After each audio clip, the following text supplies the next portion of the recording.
Following revelations of an appalling racist outburst by a top Tory donor, and with popular Red Wall Conservative MP and GBNews star Lee Anderson defecting to Reform UK, was this the week the Tories lost the general election? Let's get the views of one of the best connected political journalists in the country, the political editor of the Daily Express Online, David Maddox. David, great to see you.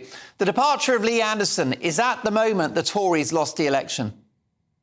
I think it's a very important moment. I mean, to be frank, it's been such a kind of catalogue of catastrophes over the last year that it's hard to pinpoint the exact week they lost the election. But this may be the week that any hope was lost of some sort of comeback, of some sort of recovery, because it was clear that the budget had no effect, zero effect at all on what voters thought.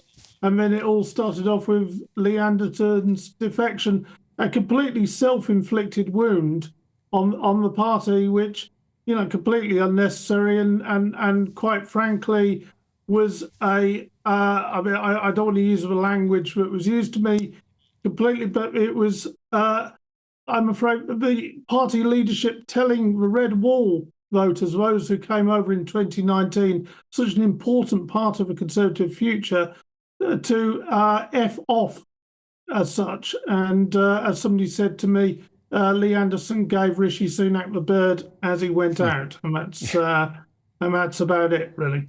Yeah, that's calling a spade, David. The comments of this Tory donor about Diane Abbott were appalling, weren't they? I understand the party have already received £10 million for him. There's talk of ongoing negotiations about another £5 million. What do you know?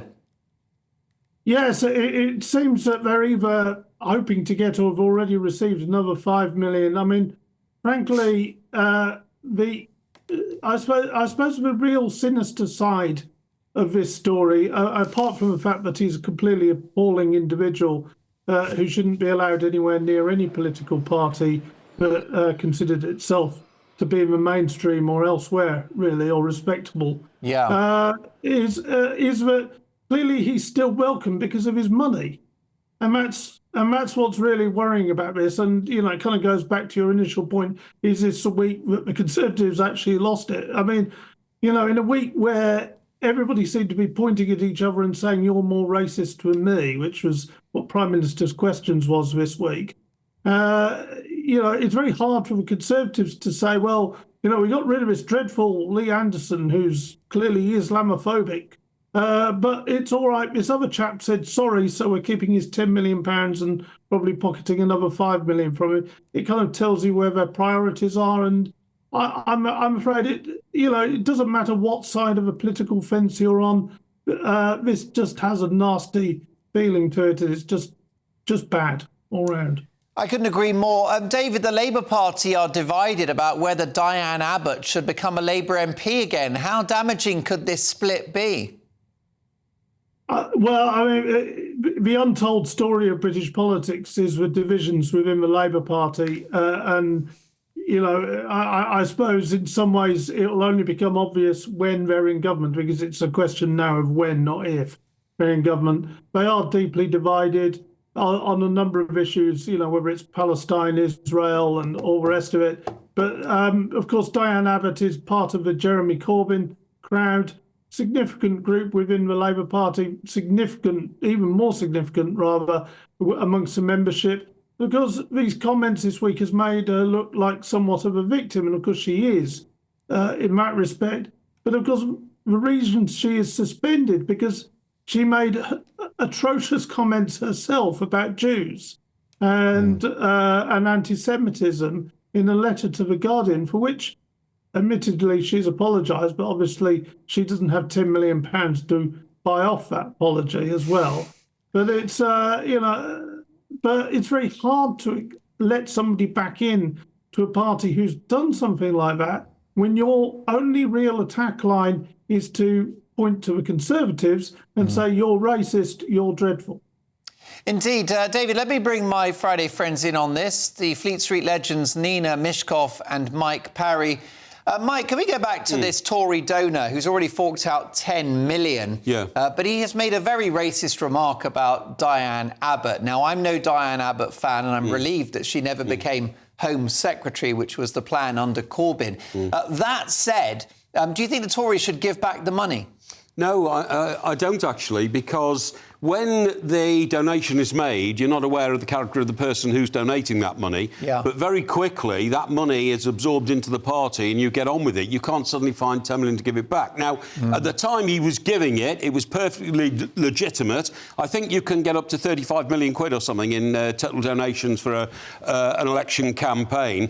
I don't know. What they should do, and I'm not quite sure if they've done it specifically enough, is that we will not accept any more money from this person in light of his pretty disgraceful and in my view, disgusting comments about Diane Abbott, a Labour MP on the other side of the House. You can't defend it. She might be a politician who, has questionable abilities, but there's no call for that. Nina, what do you think? Well, I think it's tainted money, and of course it should go back. It's outrageous that they aren't giving it back immediately, and as this extra 5 million seems just ridiculous. Well, they shouldn't accept that. I totally agree. No, but then if they don't accept the 5 million, then they shouldn't accept. They should give back the 10 million. It makes pure logical sense to me. Well, Nina, with the greatest respect, if you go down the list of donors over the last 2 or 3 decades, you'll always find something wrong with a donor. Well, and to the Tory party, absolutely yes, because they are stuffing their pockets and their snouts are well in the trough. Well, honestly, do you not remember Bernie Ecclestone and the Labour Party? I mean, it happens on all sides of the House, and that's why I don't think you can just give the money back. It was given in good faith at the time. Why not? Why can't they give the money back? Well, they probably haven't got it anymore, to be honest. Well, find it somewhere. They've got deep pockets. No, because in that case, that means that every time now you accept a donation on either side of the House, you have to go through this multiplicity of examination of the donor, and then there would be no donations. Standards have fallen so low. I mean, how low is the bar for morals? You've got to. But they didn't know he was like that when they accepted the money. They know now. That's the whole point. They know now. Yeah, but you can't go retrospectively into this, in my view. Yes, you can. OK. Last word on this, David?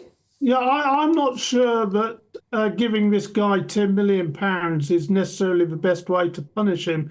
I mean, I take the view that, parties need to be funded and frankly, probably it's too late for the £10 million. But, they certainly shouldn't be taking any more money off him. But the thing is, once you start talking about handing money back, should the Labour Party hand money back to the unions, which have brought the country to a halt and caused all sorts of damage? Should they hand money back to health unions who've, hit people's health and operations by going on strike? There are all sorts of reasons you can give. You have to move on, but they certainly shouldn't be taking any more of him. Well, indeed, David, should Labour be handing back massive multi-million-pound donations from Dale Vince, who in a previous interview described Hamas as freedom fighters?